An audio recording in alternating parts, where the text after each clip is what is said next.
تو یہ جو ہے آج آپ کا میرا خیال ہے کافی ٹائم ہو گیا ہے، اور ایک وہ صاحب کہہ رہے تھے، لیکن میں سمجھتی ہوں کہ بس یہ آخری جو آپ کو میں نے کہہ دیا یہی بہت مناسب بات تھی، اور یہی میرا آخری سوال تھا، کیونکہ پھر بہت لمبا یہ ہو جائے گا۔ 9 منٹ ہو گئے ہیں۔ وہ صاحب کہہ رہے تھے کہ مجھے وہ سنا دیں، تو میں نے نہیں سمجھ رہی کہ پتہ نہیں، میں آپ لوگوں کے نام بھی لیتی ہوں اور نظم مجھے تلاش کرنے میں تو ٹائم لگے گا، اور میں نے اب آخری پر آ گئی ہوں، اور زیادہ بہتر یہی ہے کہ یہیں میں اینڈ کر دوں۔ جی بہت شکریہ زاہد مہتاب صاحب، آپ سب لوگوں کا میں شکریہ ادا کرتی ہوں۔ اور بھائی وہ جو آپ کو غزل ہے نا، میں انشاءاللہ ریکارڈ کر کے آپ کو میں ضرور سنا دوں گی، بلکہ میرے پتہ نہیں، اور میں دیکھ لیتی ہوں۔ چشمہ فاروقی، بہت بہت بہت بہت شکریہ، آپ یہاں پر ہیں، اور ماشاءاللہ آپ کا پروگرام بھی میں نے دیکھا تھا۔ پھول خان صاحب، بہت بہت شکریہ، بہت نوازش، بہت محبت آپ کی، اور سب سے زیادہ اعزاز تو عرفان عارف صاحب کا ہے، اور انہیں کو میں کہتی ہوں کہ انہوں نے آج یہ محفل سجائی۔ سید سلیم بخاری صاحب، بہت شکریہ، آپ یہاں پر موجود ہیں۔ راہ حق، تو اچھا آپ زاہد مہتاب ناشاد صاحب ہیں، بہت نوازش آپ کی، آپ سب لوگوں کا بہت شکریہ۔ خلیق انجم صاحب، آپ کا بھی بہت شکریہ۔ سید سلیم بخاری صاحب یہاں پر ہیں، محمد اسد صاحب ہیں، چشمہ فاروقی ہیں، ایاز مغل صاحب ہیں، آپ کا بہت شکریہ، نوازش، اور زاہد مہتاب اور پرتیما سنہا ہیں، اور سب سے پہلے آپ نے جوائن کیا تھا ہمیں یہاں پر، چشمہ فاروقی، عرفان صاحب ہمارے، اور آپ سب لوگوں کا بہت بہت بہت بہت شکریہ۔ اور اگر کسی کا کوئی سوال یہاں سے رہ گیا ہے میرے پاس، ذاکر ملک صاحب، آپ کا میں نے جواب دے دیا تھا، آپ کی بات سے میں اتفاق کرتی ہوں، اور جی بالکل آپ سب کی محبت جو ہے ہمارے دلوں میں ہے۔ سید سہیل عباس نقوی صاحب، آپ کا بہت شکریہ، اور سید سلیم بخاری صاحب، آپ کا بھی بہت شکریہ۔ املا پر بحث ہوا جی، اور فیس بک، اچھا ذاکر ملک صاحب نے شاید کوئی اور بھی سوال یہاں سے پوچھا تھا، لیکن اب جو ہے وہ یہاں نہیں ہے اتنا۔ زاہد مہتاب صاحب تنقیدی، اچھا ماشاءاللہ تجویز ہے ڈاکٹر بھائی عرفان بھائی ذاکر بھائی کی، جی کیا ہے فیس بک پر کافی ساتھی درست املا کا استعمال نہیں کرتے بہت دنوں سے، جی بالکل، اس سے تو بہت تکلیف ہوتی ہے جب آپ فیس بک پر لکھ رہے ہیں، تو اس میں واقعی بے شک ناشاد صاحب، یہ آپ کی بات درست ہے، واقعی تکلیف ہوتی ہے جب آپ لکھ رہے ہیں، کوئی میسج آگے بڑھا رہے ہیں زاہد مہتاب صاحب، تو وہ آپ کی بات درست ہے۔ اچھا یہ دلدل جی میرا ناولٹ ہے یہ، اور یہ میں نے سیاست کے حوالے سے لکھا تھا۔ اچھا اور جی بقائے اردو کی صدارت قبول، آپ پاکستان میں تحریک بقائے اردو کی صدارت قبول کریں گی؟ آپ کی محبت ہے، اور ہمارے یہاں ویسے اردو کے حوالے سے کافی تنظیمیں ہیں، کام بھی کر رہی ہیں، اور یہ آپ مجھے میرے پاس اصل میں وقت بہت کم ہوتا ہے، لیکن اگر آپ کی جو بھی میں تھوڑا بہت جو بھی کچھ آپ کے لیے اس اردو کے لیے آپ کے لیے تو میں نے کیا کرنا ہے، اردو کی بقا کے لیے ہم جو بھی کچھ کر سکتے ہیں، ضرور ہم ایک دوسرے کے ساتھ ہیں اور ہمیشہ ساتھ رہیں گے۔ جی بالکل، وہ آپ دیکھیں، مجھے آپ کے حیا لتا کے جو بعض شاعری ہے الحمدللہ بھارت میں بہت تیزی سے غیر مسلم اردو شاعری کی طرف راغب ہو رہے ہیں، یہ آپ کی بات پھول خان صاحب بالکل درست ہے، مجھے حیا لتا کا کلام بہت پسند آتا ہے، اور انکریمنٹ ملازمت تک محدود ہو گیا، جی بالکل، بالکل بات یہ صحیح ہے جو آپ نے نوٹ کر دی ہے یہاں پر، اور بالکل میں آپ سب لوگوں کو دیکھ رہی ہوں۔ راجہ مظفر صاحب ہیں، راجہ مظفر خمار صاحب بھی یہاں ہمارے ساتھ ہیں، اور اگر کسی کا نام مجھ سے رہ جائے گا تو محمد اسد صاحب بہت بہت شکریہ، شروع ہوا بتا دیا میں نے آپ کو، ہمارا تعلق ایک ہی شہر سے ماشاءاللہ، جی بالکل، راجہ مظفر خمار اور پرتما سنہا صاحبہ آنکھیں بھر آئی، جی بس آپ سب لوگوں کی مجھے دعائیں چاہیے، اور اللہ تعالیٰ جو بس جتنا بھی کام لے رہا ہے ہم سے لیتا رہے، یہ اسی کی دین ہے، ورنہ ہم سب کچھ بھی نہیں ہیں۔ جی بالکل دہلی سے تعلق ہے، اور بہت شکریہ، بہت محبت آپ لوگوں کی، وہ کیا جدا ہوا ہے کہ وحشت گزیدہ ہوں، یہ میں سوچ رہی تھی کہ مجھے غزل مل جاتی تو میں سنا دیتی، لیکن اب میرا خیال ہے کافی، میں بھائی آپ سے معذرت خواہ ہوں، محمد نائک، یہ حامد اللہ نائک صاحب ہیں، آپ کی غزل رہ گئی، وہ کیا جدا ہوا ہے کہ وحشت گزیدہ ہوں، چھوٹی سی غزل تھی، حالانکہ 4-5 مصروں کی، لیکن وہ چونکہ مسئلہ یہی ہوتا ہے نا کہ وہ ادھر سے ادھر کہاں پڑی ہوئی ہے، یہ صورتحال ہوتی ہے، بہت سارا کلام ہے، اور میں آپ کو انشاءاللہ ریکارڈ کر کے ڈال دوں گی، میں آپ سن لیجیے گا۔ عارف ملک صاحب آپ کا بھی بہت بہت شکریہ، اور اگر اب آپ چاہیں تو مجھے اجازت دیجیے، ہم اس پروگرام کو یہیں پر ختم کرتے ہیں۔ آپ کی غزل کا مجھے قلق رہے گا کہ میں آپ کو وہ غزل نہیں سنا سکی، وہ کیا جدا ہوا ہے کہ وحشت گزیدہ ٹھہر جائیں، اگر اس لیے مجھے ذرا چھوٹی سی 4-5 کی غزل ہے وہ، لیکن آپ نے فرمائش کی اور مجھے میری یادداشت میں تو نہیں رہتی اتنی ساری چیزیں، مگر کاش کہ وہ میں سامنے ہوتی تو میں آپ کو ضرور سنا دیتی۔ اور میں نے ابھی حال ہی میں یہ غزل نکالی تھی کچھ دن پہلے، اور کاش کہ مل جاتی، بس مجھے چلیے جی، میں انشاءاللہ یہ غزل پھر ریکارڈ کر کے ڈالوں گی تاکہ آپ اس غزل کو سن سکیں، اور ہاں جی، اس میں افسوس ہو رہا ہے مجھے کہ میں آپ نے فرمائش کی اور میں اپنی باتوں میں اتنی آگے بڑھ گئی کہ آپ کو وہ غزل نہیں سنا سکی، تو اب اگر نہیں ملے گی تو یہی ہو سکتا ہے کہ میں اپنی وال پر اسے لگا دوں اور آپ میری وال پر اسے دیکھ لیں نائک صاحب، ٹھیک ہے انشاءاللہ۔ جی اب تو مشکل ہے، اتنی ساری غزلیں تلاش کرنا ذرا اس وقت مشکل ہے، کیونکہ وہ بھی ہوتا ہے کہ سامان چیزیں اتنی ساری پھیلی ہوئی ہوتی ہیں، کیا جدا ہوا ہے کہ وحشت گزیدہ ہوں۔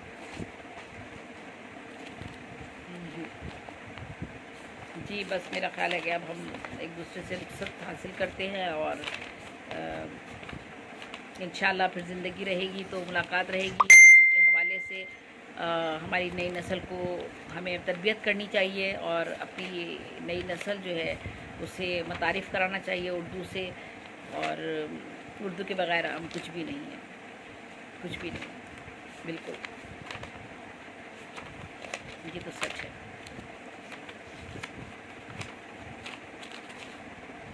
جی اب اگر آپ مجھے کہیں گے تو ملنا بہت مشکل ہے، کیونکہ یہ اتنی ساری جو غزلیں ہیں نا ان میں تو نہیں مل سکتی، تو آپ لوگ اگر ہو گئے ہیں تو پھر انشاءاللہ زندگی رہی تو آپ لوگوں سے ملاقات ہوگی۔ وہ کیا جدا ہوا ہے کہ وحشت گزیدہ ہوں۔ حالانکہ یہ غزل میں نے ابھی لکھی تھی، کچھ دن پہلے ہی کی بات ہے، اور شاید کہاں ہے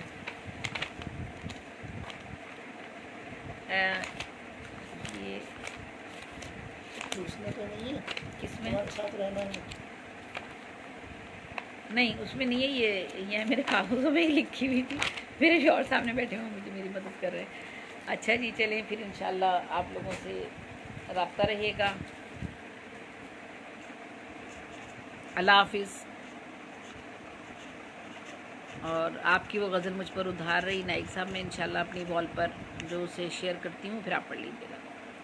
میری پسند کا کوئی شعر، ہاں جی آپ نے یہ مجھ سے پوچھا ہے میری پسند کا کوئی شعر، تو کون ہے وہ جو میری خوبیاں پہچانے گا، شہر کی گلیوں میں آباد ہے سب تنگ نظر، کون ہے وہ جو میری خوبیاں پہچانے گا، شہر کی گلیوں میں آباد ہے سب تنگ نظر۔ اور دوسرا یہ بھی ہے کہ لوگ جاگیروں کے مالک ہیں، بہت دولت ہے اپنی تقدیر میں بے وجہ سی دانائی ہے، لوگ جاگیروں کے مالک ہیں، بہت دولت ہے اپنی تقدیر میں بے وجہ سی دانائی ہے، اور میں اپنے کام سے زندہ رہوں گی اے زیبی، میں اپنے کام سے زندہ رہوں گی اے زیبی، وہ میں نہیں ہوں رہے جس کو فکر نام و نسب، اور زیبی نہ اتنا کوئی بھی ہو جائے منفرد، زیبی نہ اتنا کوئی بھی ہو جائے منفرد، دنیا میں مل سکے نہ کوئی اور ہو بہو۔ ایک شعر اور ہے، میں ہواؤں کے مخالف چلی زیبی لیکن میری قسمت ہے کہ رستہ وہی سیدھا نکلا، میں ہواؤں کے مخالف چلی زیبی لیکن میری قسمت ہے کہ رستہ وہی سیدھا نکلا، اور نہیں شرمندہ ایسا کسی کی، نہیں شرمندہ ایسا کسی کی، خود اپنے کام سے ہوں ذوفشاں میں۔ تو پسندیدہ شعر تو میرا وہی ہے، کون ہے وہ جو میری خوبیاں پہچانے گا، شہر کی گلیوں میں آباد ہیں سب تنگ نظر۔ تو یہ ہم سب کے ساتھ یہ صورتحال ہوتی ہے۔